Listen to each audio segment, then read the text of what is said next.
I am Mallika and welcome to our YouTube channel.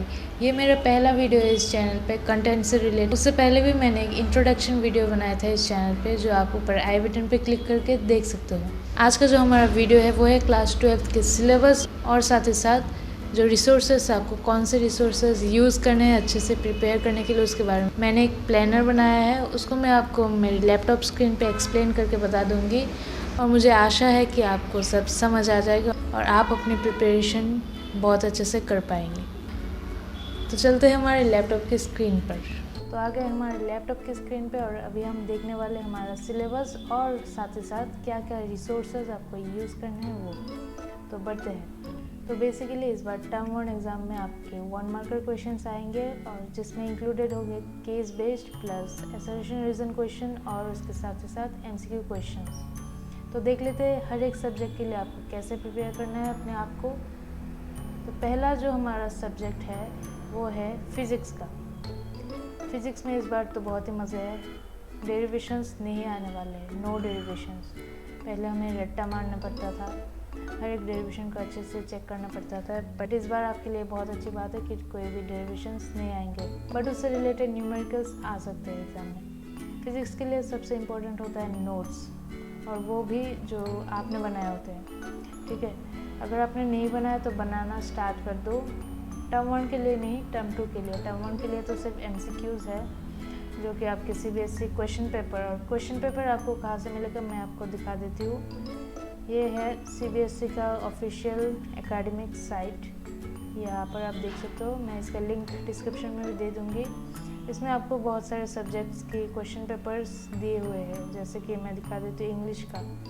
ये पूरा 100 page का 101 पेज का डॉक्यूमेंट है, उसको आपको डाउनलोड करना पड़ेगा और इसमें आपको बहुत सारे एमसीक्यूज दिखने को मिल जाएंगे, जो कि उतने भी इजी नहीं है, बहुत ही हार्ड है। अगर आप देखेंगे तो आपको समझ में आ जाएगा कि ऐसे टाइप के क्वेश्चन ही आपके बोर्ड्स में आएंगे। जैसा कि ये आपका मैथ का क्वेश्चन पेपर हो गया, यहाँ पर आपको केस स्टडी बेस्ड मिल जाएगा क्वेश्चन, और ये है केमिस्ट्री का केस स्टडी बेस्ड क्वेश्चन आपको यहाँ पर देखने को मिल जाएगा। और ये है आईपी के लिए, जो लोग भी आईपी के स्टूडेंट्स थे वो यहाँ पर से डाउनलोड कर सकते हैं। बहुत ही तगड़े क्वेश्चंस है, बहुत ही अच्छे हैं। जो नेक्स्ट चीज़ है वो है सैम्पल पेपर, जो आपको मार्केट में मिल जाएंगे, और मेरे हिसाब से ऑसवाल का क्वेश्चन बैंक और सैम्पल पेपर सबसे बढ़िया है। तो नेक्स्ट है हमारा केमिस्ट्री, और इसमें सबसे इम्पोर्टेंट होता है नोट्स, वो भी अपने बनाए हुए। ठीक है, क्योंकि बहुत सारे टीचर्स आपको नोट्स देंगे लेकिन लास्ट मोमेंट आपको वो समझ में नहीं आएगा, इसलिए मैं हमेशा ये रिकमेंड करूँगी कि आप अपना खुद का नोट्स बनाएं। ठीक है, और नेक्स्ट है सीबीएसई क्वेश्चन पेपर, जो मैंने आपको पहले ही दिखा दिया था, वहाँ से आप जाके डाउनलोड कर सकते हो। और नेक्स्ट है सैम्पल पेपर। अगेन मैं बोलूँगी कि ऑसवाल का सैम्पल पेपर और क्वेश्चन बैंक बहुत ही बेस्ट है, और स्पेशली इस बार उन्होंने केस बेस्ड प्रॉब्लम्स बहुत सारे डाले और असर्शन रीजन भी डाले हैं, आप जाके देख सकते हो। नेक्स्ट जो हमारा सब्जेक्ट है वो है बायोलॉजी।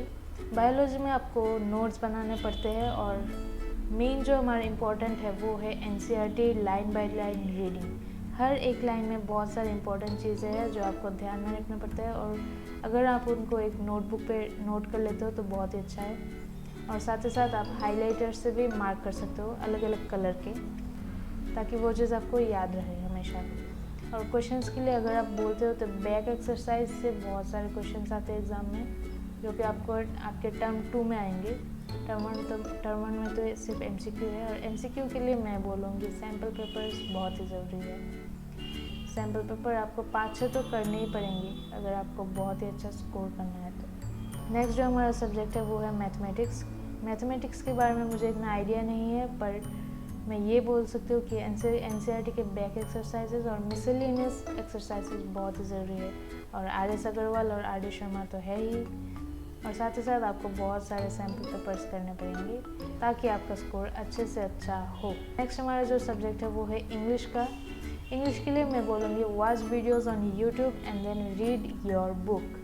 देखो, पहली बार अगर आप इंग्लिश का किताब उठाओगे और पढ़ना स्टार्ट कर दोगे तो ऐसा नहीं होगा, आपको समझ में बिल्कुल नहीं आएगा। बहुत सारे वीडियोस है यूट्यूब पे, आप किसी को भी रेफ़र कर सकते हो, और मैं ये रिकमेंड करूँगी किसी एक चैनल का हमेशा देखते रहो वीडियो। कोई भी वीडियो देख लो और उसके बाद अपने एनसीईआरटी बुक को समझने की कोशिश करो। और तब देखना आपको बहुत अच्छे से समझ में आ जाएगा, ठीक है।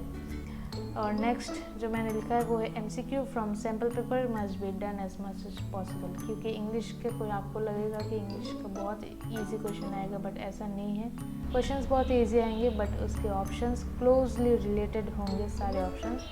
तो अगर आप डीपली किसी चीज़ को नहीं पढ़ोगे तो आप आंसर दे नहीं पाओगे और आपका आंसर गलत भी हो सकता है, ठीक है।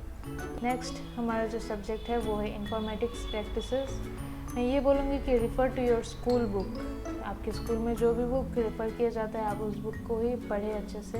और MCQ की प्रैक्टिस के लिए आप कोई भी बुक यूज़ कर सकते हैं। मैं जो यूज़ करती थी वो था सुमिता अरोड़ा का इन्फॉर्मेटिक्स प्रैक्टिसेस। बहुत अच्छी बुक है और हर एक चैप्टर के बाद आपको बहुत सारे MCQ सॉल्व करने को लिए मिले हैं। और साथ ही साथ आप सैम्पल पेपर तो यूज़ कर सकते हैं। मैंने क्लास 10th और 12th दोनों में ऑसवाल के ही सैम्पल पेपर यूज़ किया और बिलीव में उनमें गलतियाँ बहुत ही कम होती है और बहुत ही अच्छे हैं, स्टूडेंट फ्रेंडली बुक होते हैं। आज के लिए बस इतना ही बोलना चाहूँगी और आने वाले वीडियोस में और भी कुछ चीज़ें मैं बोलूँगी जो कि आपको ध्यान में रख के प्रिपरेशन करना है।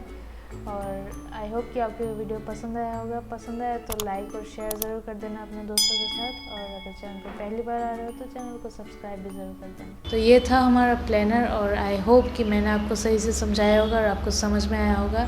अगर आप इन रिसोर्सेज का हेल्प लेते हो तो आई एम डैम श्योर कि आपका रिजल्ट बहुत ही अच्छा आएगा। और अगर चैनल पर पहली बार आ रहे हो तो चैनल को सब्सक्राइब भी ज़रूर कर देना और अपने फ्रेंड्स के साथ भी ज़रूर शेयर कर देना, ठीक है। मिलते हैं अगली वीडियो पे। Till then bye bye.